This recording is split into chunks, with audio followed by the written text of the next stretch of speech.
I saw in the book that I thought was kind of strange. You talked about saturated fats and how saturated fats are used to build testosterone.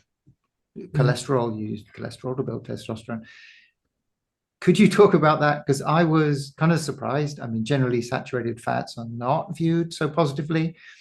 So especially as we get older, would that help to keep the testosterone up? Yeah. So, one of the axioms of biology is that the dose creates the effect. And that's true with both the dose creates the poison and the dose creates the magic. And that's really the core of biological optimization. And that includes saturated fats. And interestingly, I've been doing a variety of nutrigenomic tests. And one of them revealed I don't have good genetics for saturated fats. And that's coming for a guy that's been on a high saturated fat, high animal saturated fat diet for about 30 years. And the truth is, one of the things I've struggled to fix has been my lipid profile. So now I'm eating leaner cuts and I'm adding a lot more olive oil. And the truth is, you don't need that much cholesterol to produce testosterone. Like 2 eggs a day probably gives you all the cholesterol you need to naturally produce a healthy amount of testosterone. And there's a lot of other things you can use to boost testosterone naturally. And we're working on some very powerful, we call it, Superman system man stacks. We're trying to really hyper optimize testosterone naturally. And as we get older, that becomes more and more challenging. And I was on TRT for 6 years, and I've been off for several years.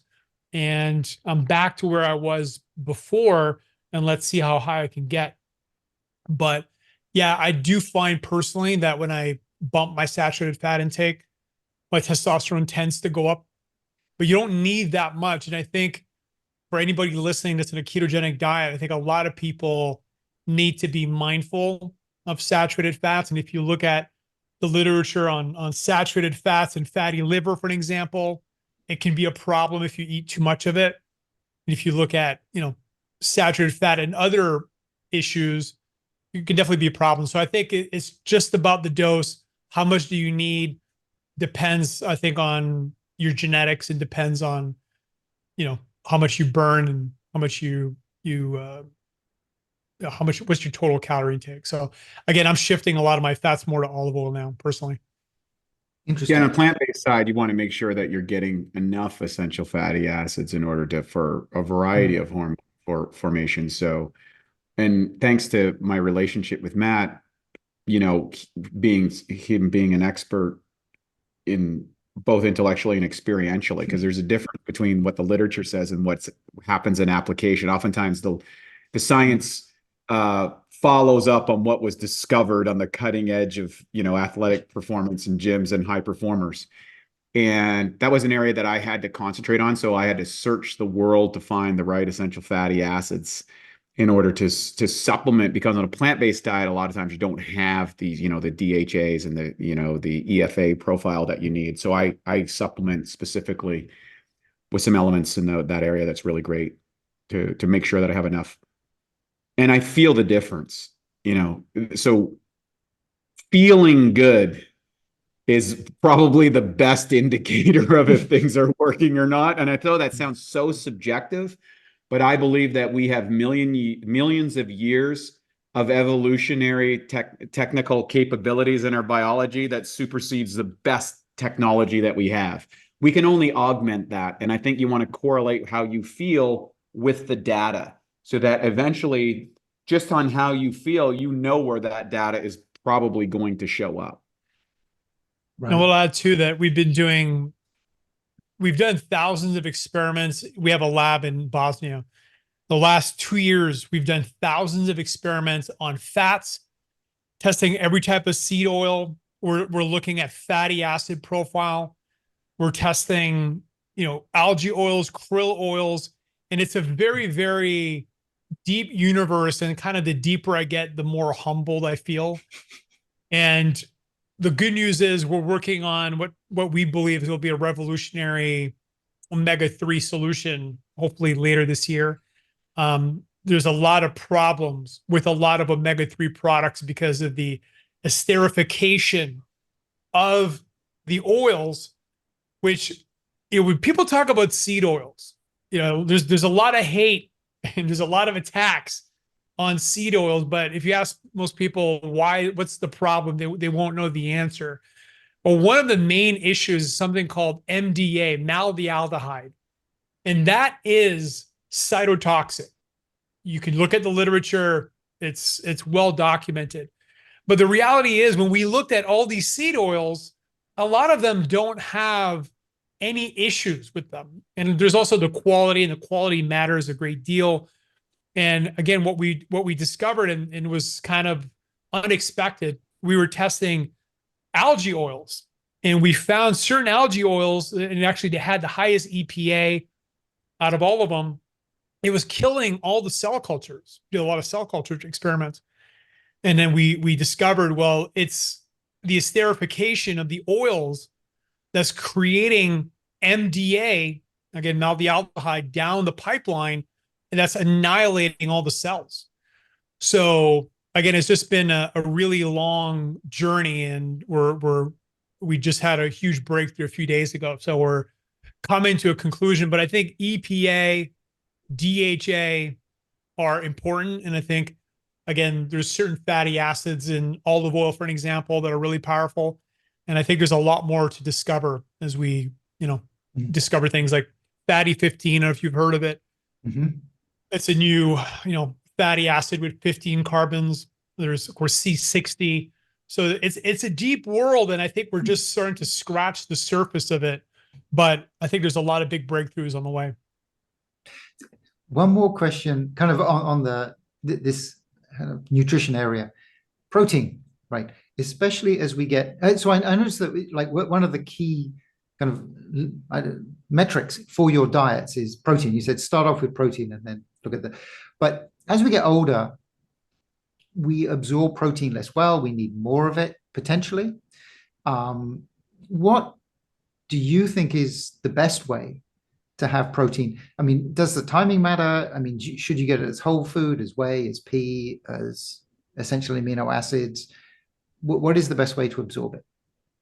Well, I want to cue Wade up on the protein sources, but just to lay context, one of the things we know that happens with age is our hydrochloric acids go down, our enzymes go down, and everybody's talking about protein, which is not really accurate. What we want is amino acids. So Wade, take it away. Yeah. So there's 22 amino acids that our body uses out of quote unquote protein. And as Matt illustrated, that goes through a digestive process.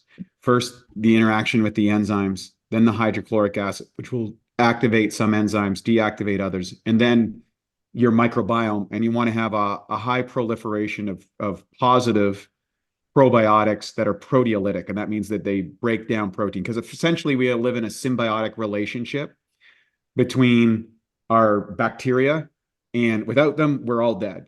And as we age, or as we get more exposed to toxins in the environment, or we get more exposed to use antibiotics or things like that for various illnesses, we tend to damage our microbiome, and it's harder to build back those proteolytic probiotics, which are so essential. Or we don't have enough hydrochloric acid to help separate and cleave those key amino acids, especially in that first that hour after enzymes. Or we don't have enough proteolytic enzymes. Enzymatic capacity in the body diminishes over time.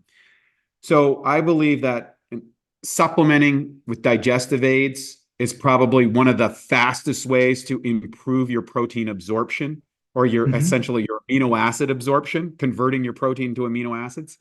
The second thing is 4 protein servings a day, whether that's plant-based, animal-based, in between, whatever you want to do. The other thing is, that could be a shake, is easy. Like, for example, my parents were getting aged. They're up in their late 70s, and I started to notice their muscle mass was going down. My mom had some tests and her bone stuff, and I said, look, why don't you substitute your middle meal, because they just weren't eating a lot of protein, add a protein shake at lunch.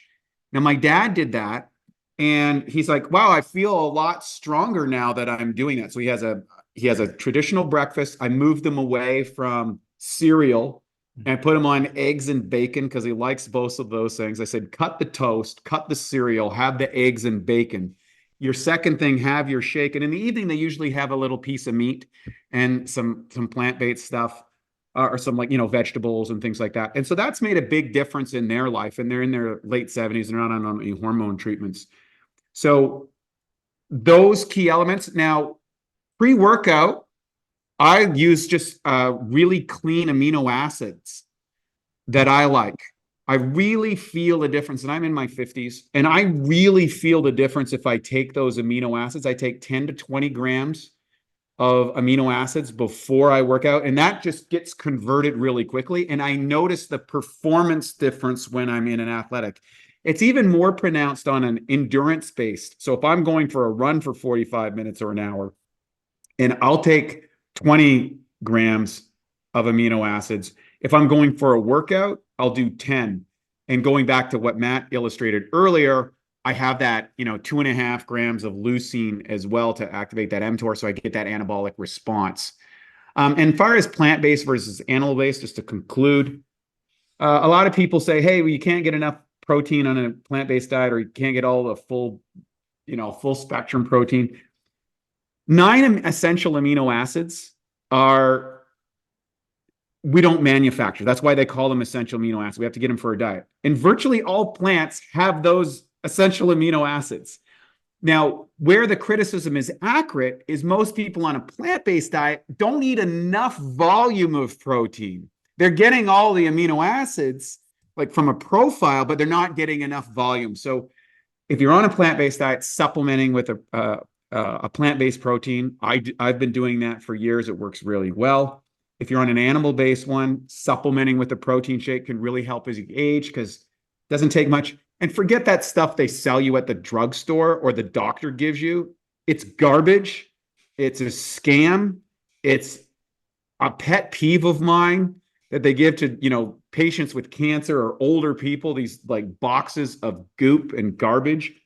Go to your sports nutrition store, walk in as a 75 or 80-year-old and go in there and say, I need the best protein for my diet. They'll find you something that's really great, and you'll get way better results than what your doctor gives you. Right. So from your supplements, like Masszymes is the main one that you would, so would you take that with protein? So you have your protein shake and you take Masszymes at the same time? Yeah, one of the things you can do, which we talk about in the book, which is something that has actually scientific evidence behind it, not a lot of people do it, is a intra-workout shake. People know about the pre-workout, they know about the post-workout, but there's been experiments done where people drink hydrolyzed amino acids while they're training, and they'll get more results. Now, Wade actually just drinks straight aminos, but what you can do, which I've done many, many times, is you mix your protein shake, whatever your favorite type of protein powder is. You can throw in some fruits and then open up 3 capsules of Masszymes, blend it up, and then start sipping it. You mix it maybe 30 minutes before your workout, and then just sip it throughout your workout. And you're going to notice the taste changes significantly as it converts the protein into amino acids.